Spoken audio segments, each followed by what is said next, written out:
Hey guys, today we'll be seeing how to make a radio button.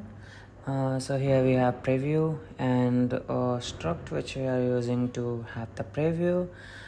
We have the content view and a boolean is checked, which we will be using to determine if radio button is checked or not.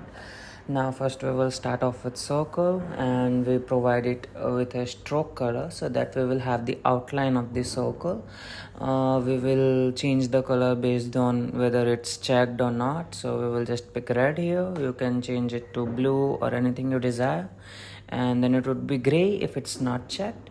Then we will have the line width, the outer width of the radio, the outer circle, that's it. And then we will provide the width of the circle, which is essentially the size of your radio button. Then we will have on tap gesture where we will be toggling the boolean, and then we will be making sure that we are toggling it inside a animation so that we can have a beautiful effect when we are toggling the radio button. So we are going with ease in, ease out, and you can see it's changing color when we click at it. Now the only thing which is left is have another circle inside it.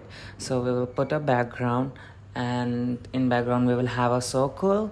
The circle will be filled based on boolean, like is checked. If it's checked, we can have it red.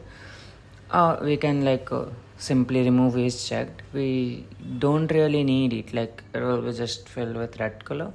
We can ignore the is checked here. Then we will be defining how much diameter it should have. So diameter here is width.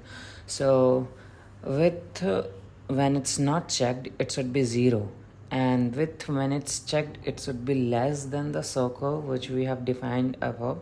So for that circle we have 50, so we want to put something which is smaller than 50.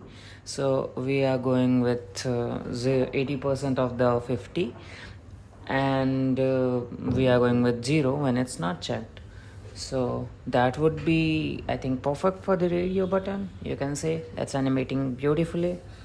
And you can also have the colors or width into your state variable or somewhere where you can pass it so that you can make it into a reusable component, and then you can use it in your projects.